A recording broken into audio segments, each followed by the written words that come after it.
to pick up donuts for the seniors bright and early.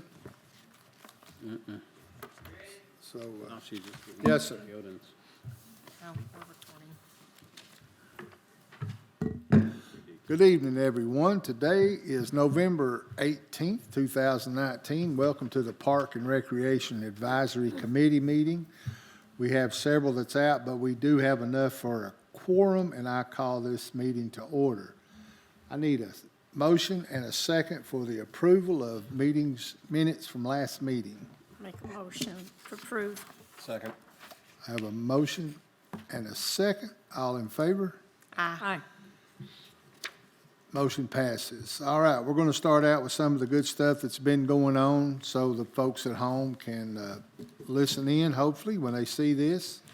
And we'll turn it over to Mr. David, and we'll talk about goblins and goodies. Goblins and goodies, we got lucky on that one, we beat the weather. We fought it all day long, wind, rain, and as soon as we broke down, about 15 minutes later, it started pouring down. We had a good turnout. Anytime you give candy away in the park, you're going to have a good turnout. You're right about one thing. We got lucky on the weather. It kept a lot of people away. Temperature-wise, it wasn't bad. The wind was a little tough, but a lot of people showed up, and they got a lot of candy, the kids did. Our Veterans Day ceremony, if you didn't make it to it, it was pretty interesting. Wouldn't you say so, Mr. David? I think we had a good turnout. That was another one of them things, it seems like we're watching the weather every time we put an event on. Was nowhere near as cold as it was last year, so the weather did cooperate with us. Man, last year it was frigid. It was awful last Frigid. year.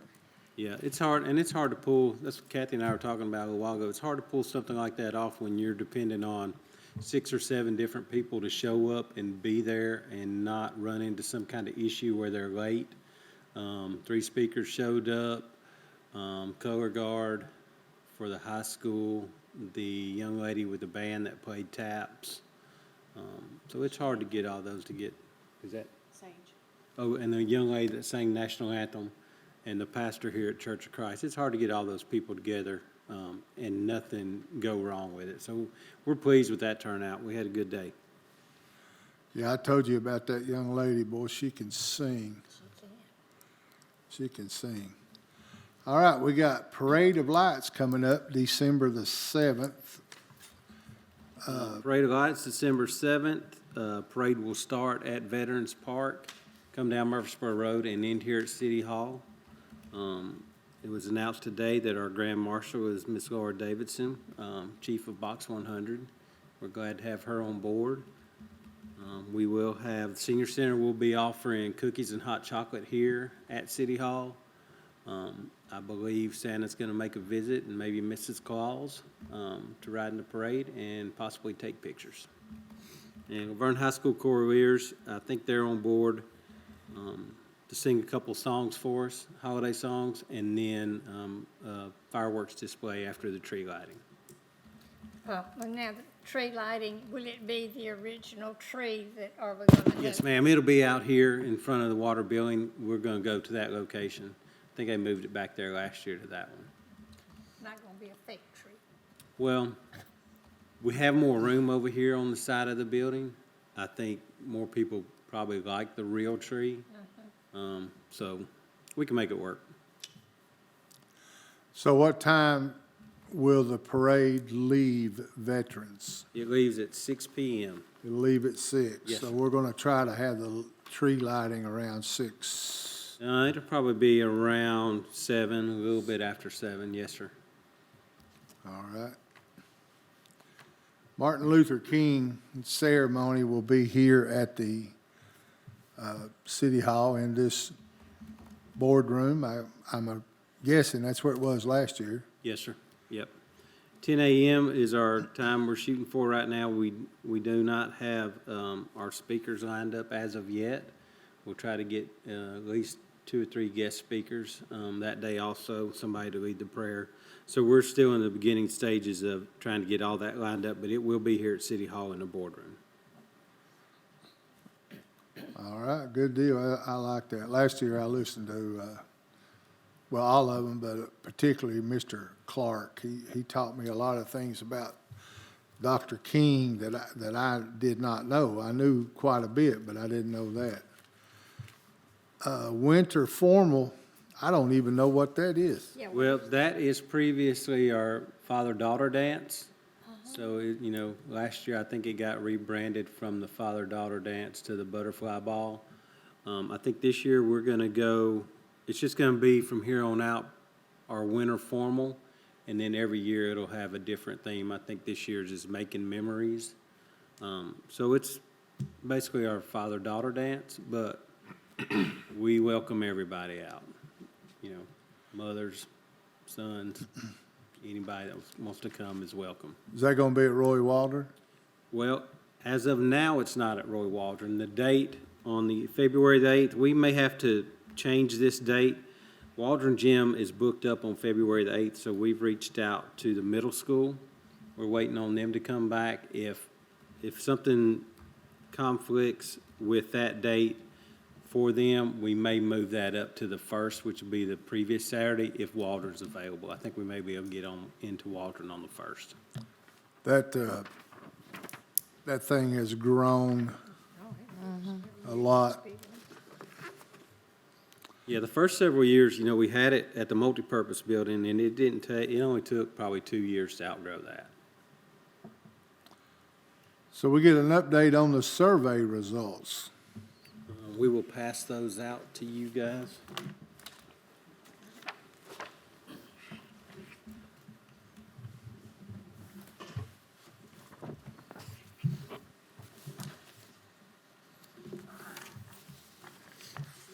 Yep. And these are the survey results that the city puts out. All this information has been forwarded to Reagan Smith also, the firm that's on board to do the master plan. And I think we are in the process of trying to incorporate some of their, Reagan Smith's survey questions either into ours or reposting theirs totally where the citizens will have access to theirs also. But this is the data we've got, and it's pretty current as of this month, is that correct? As of last Thursday, it should be current. So this is that thing that we put out several months ago? Yes, sir. Yep. And that is still available. We would like for anybody that has not participated in that to please go online and do that. That will help us compile this data for the long run to see where the citizens of Laverne think the concerns are and the needs for the park system.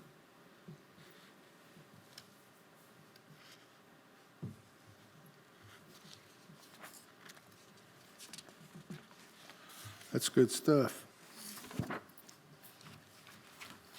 Now, how is this survey being advertised still, so that people are aware of it? It's on the city's Park and Rec website. Should be on the city's site too. And we can refresh a link on the Parks Facebook page also. We did one last week. We pushed it. So it's still on the Laverne website like it has been for the last several months.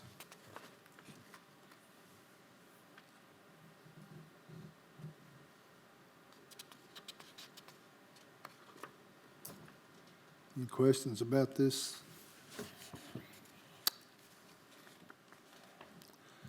So give us an update on the Lake Forest Park, David. We are still waiting. It's technically closed. We took the swings out of there probably 3 weeks ago. We say it's closed. If we don't police it, we can't keep kids out of there. But the swings have been removed while we're waiting for insurance to decide how we're going to approach the repairs out there. We do have an estimate from one company here in the mid-state area that does the port-in-place surfacing. But insurance they really don't deal with a whole lot of that. So it's kind of like the blind leading the blind almost, because they don't know what to do with it since it's not that familiar. Most people don't use it. So we're waiting on them. The estimate's in the insurance's hand. I guess the adjuster's gonna get with the company and figure out what they wanna do, if they're gonna cover all of it, if they're gonna cover some of it, or how they're gonna do that. But as soon as they come back, yay or nay, we're gonna move forward with repairing it, whether we do it in-house, or we outsource that. Only one thing slower than city government, insurance. And they're usually pretty quick to respond. I think that what's got them thrown for a loop this time is because they've never had a claim on a poured-in-place playground surfacing before. They don't know how much is vandalism, how much is just normal wear and tear. It's kind of really hard to differentiate between the two unless you're out there every day and you can see, because what may start out as normal wear and tear, and the kid sees that, and then the next thing you know, what started out as a small area has developed into something huge when they get out there and start pulling on it. So I think that's where we're at right now. It can be repaired and patched. It's just how much is gonna be covered and who's gonna do the work at this point. I know it's such a good, convenient park for me when I've got my great-grandkids with me to take them up there. We had a little incident second to the last time we went. We had some boys riding the bicycles in and out of them, and I asked them please to stop, and they wouldn't stop. And there was there was a couple of Hispanic women there with their kids. And so finally, I just took my rescue squad badge, and I said, okay, guys, stop now. They took off like a bat out of nowhere. I would have too. I didn't say I was with the police or anything. I didn't say with the rescue squad. I just showed them my badge. Yeah, and it's hard to keep somebody back there watching that all the time, because as soon as you leave, I know several weeks ago, we got some complaints with trash being strewn everywhere out there. Well, the trash cans, and a bunch of the solutions were bolt the trash cans down. Well, they are bolted down to the concrete, and those top bonnets, because they're metal trash cans, have the wire on them that locks them down. But once they get that top off of there, that trash is coming out of there anyway. You gotta be a bored person to dig into a garbage can and dump. We went out there, when we took the swing sets down, the swings out, they had moved the picnic table up under the play structure itself from the pavilion. I thought they were bolted down. The picnic tables aren't, the trash cans are, and the benches are. The picnic tables are heavy enough, you'd think, but I guess. I guess you get enough of those big boys in there, So clarification of the BOMA thing. I think this was something Miss Deb wanted to put on there. Okay, so let me, I got a text message about this. Let me make sure that,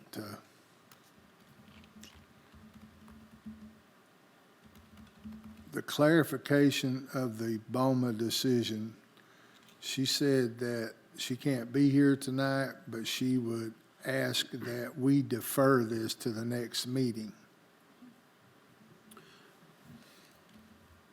I'm not sure if we can defer it. We can add it back on there next month if you guys want to. Next month. Yeah. She can make it back. And I think she basically wanted to know, several months ago, it was proposed to take it from a advisory committee to an advisory But board. we talked about that at BOMA though, didn't we? Yes, sir. We turned that down, if I remember correctly. Yep.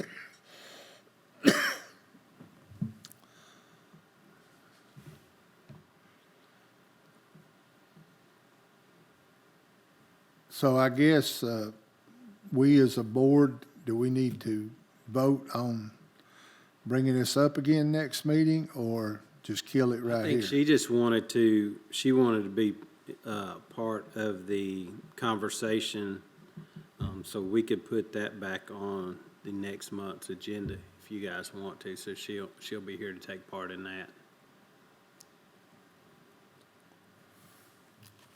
All right. The next meeting will be, and I know next month's kind of bizarre. Well, there's not one scheduled at this. I was point. gonna say on the meeting thing for that or, my seniors. So we're not gonna have one then on the 16th of next month? We generally don't have one in December just because of the holidays and a lot of people at the end of the year are trying to take vacation that they've accrued. But that'd be totally up to this board, however y'all want to do that. I remember that from last year because, coming in, I didn't get a board meeting. I don't know that anything besides the parade of lights, is coming up during December. Yeah, that will round us out for this year. And then we are starting, like I said, on Martin Luther King and then the winter formal, which is our dance. So those two items are already in the works. It's just logistics and planning them. So can we plan one, Kathy, for January, January's would be on Martin Luther King, so how does that work? I'm not sure about that. She says January's would be on the 20th, and we are closed that day for Martin Luther King Day. So, I know City Hall does not have their schedule out for January yet. But once that comes out, he should have our meetings filtered in there with the date and time on them. so we'll just wait on that till Bruce gets it done. So just real quick, is anybody got any questions so far before I start asking some questions here to David? So we're not having a meeting for December, and I just want to, and I'm not being paranoid. I just want to know for a fact that everything is good with baseball to go. Their sample contract will be in the packet, the workshop packet for next week, BOMA workshop packet. So they should be good. I don't know if they have anything that they haven't settled up with City Hall. But as far as I know, we're going to present to you guys their contracts. So you've looked at the contract, the updates and all that? Well, yeah, we've made a couple just to make the contract match the user fees that were in the ordinance that the board voted on. Okay. The past 2 months. We just want to make sure all of that language is the same, that whatever's in our ordinance is what we're charging them for the field rental. Derek had said something to me about the city was getting ready to, this spring or something, getting ready to update the dugouts and stuff. Did I understand that correctly? Oh, I guess I'm not 100% sure on that. I know about 4 years ago we did them. That may be a project he has. I know they're in the process of painting the bathrooms up there right now. As far as dugouts, the only thing that maybe need done on them would be re-roofed, where kids pull the shingles off. In the RFP with baseball, do I remember them talking about they were going to upgrade dugouts and stuff? I'd have to go back and look at that. I think they were on the hook contractually for $8,000 per year. I don't know if it specified any other projects. I'm pretty sure that was their main goal, was just to pay that city back. That's fine. As far as the department generally takes on any routine maintenance as far as dugouts, fences, roofs, any plumbing issues, electrical issues, field issues, setting bases, pulling rubbers, prepping fields. We generally take care of all that in-house. I think what I'm doing is I'm trying to remember things that were said to me by the previous Park and Rec director. And I guess if it's not on paper, it don't mean nothing. So, I've gone over their user agreement, or I've gone over both of them, the RFP and the user agreement. I don't specifically remember that jumping out at me, which I may be Okay. wrong.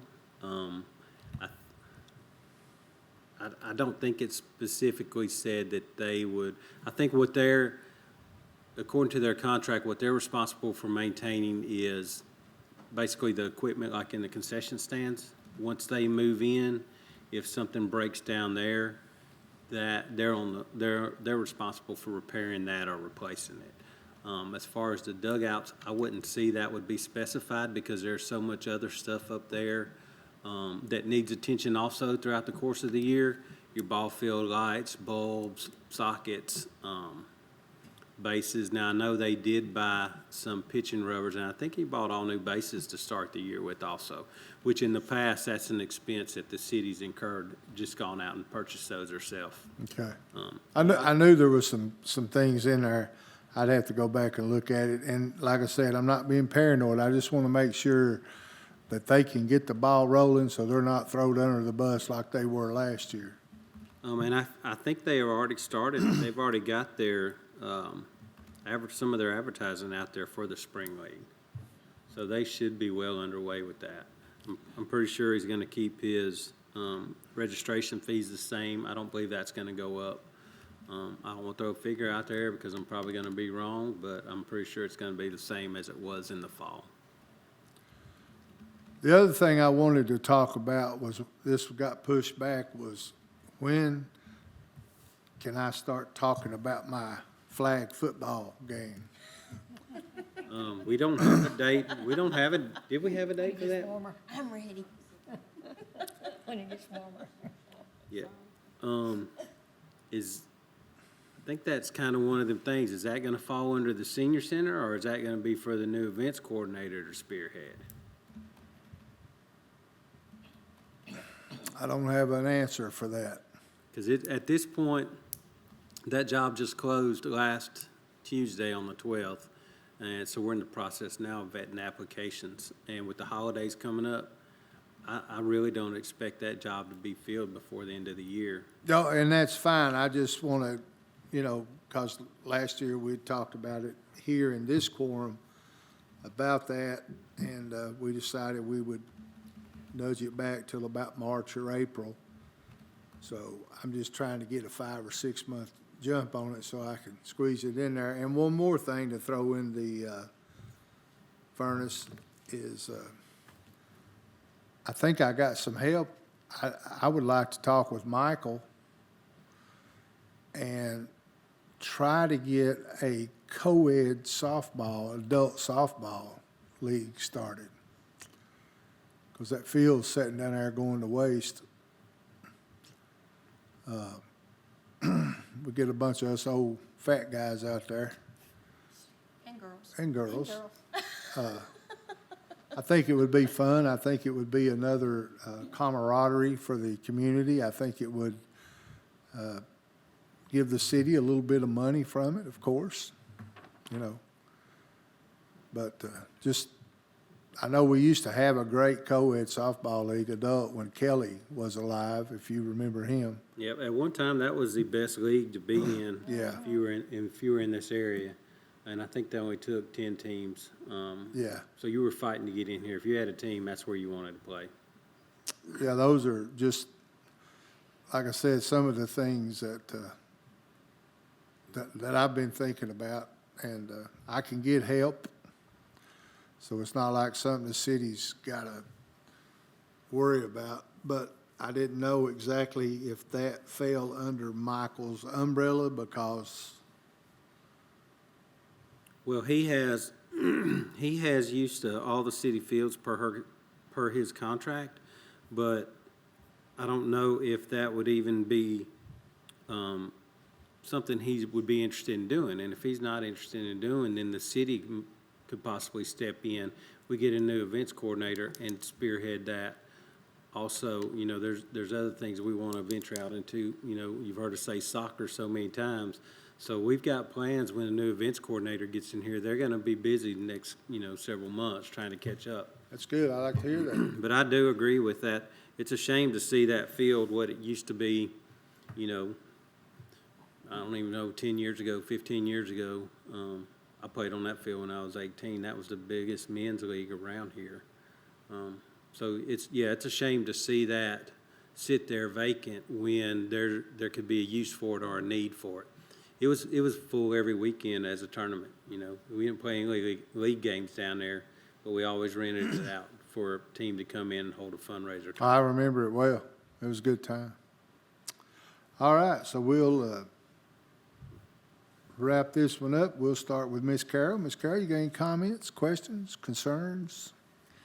No comment. I'd just like to wish everybody a happy Thanksgiving. All right, Miss Skinner? I'm the same way, just want to wish everybody a safe and happy Thanksgiving. I'd like for us to remember the Lewis family. The young man died an overdose. Is that 20-year-old I read about? Dylan. Dylan was his name. Dylan was his name, right? Dylan, My daughter Megan's good friends with him. yes, Yeah, Hit Jeffrey. her hard. It has tore my grandson all to These pieces. And, opioid things are yes. getting ridiculous. It's a crisis. It really is. It is. Too many lives. And really, he was a good kid. I He mean, did our pest control. Yeah. That's how I met him. Yeah, wrong. Yeah. He was singing music with my grandson, and it has tore Jeffrey all to pieces. We need to remember the Lewis family. Mr. Jensen? No real comments. Thanks as always, and I hope we all have a delicious and safe and happy Thanksgiving. I know I'm going to be frying 2 turkeys and making a couple casseroles, so I will be busy. At what time? Yeah, I think we got, me and David and Kathy's got lunch Wednesday and Thursday. Wow. Yes, sir. Yeah, then next week we got, So, Yeah. phew. You know the lady down at the senior center. Get a doggy bag. This Saturday morning at the First Methodist Church up here on Old Walden Road, the Boy Scouts is going to be having a big breakfast.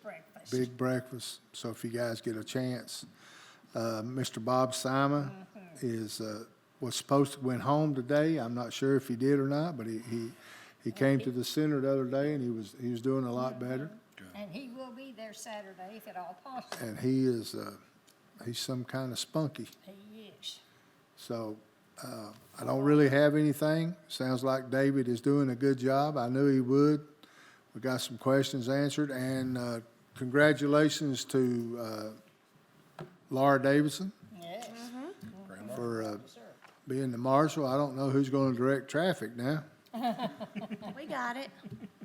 Oh, we got Lieutenant Dan over here. I forgot about that. With that being said, I call this meeting adjourned.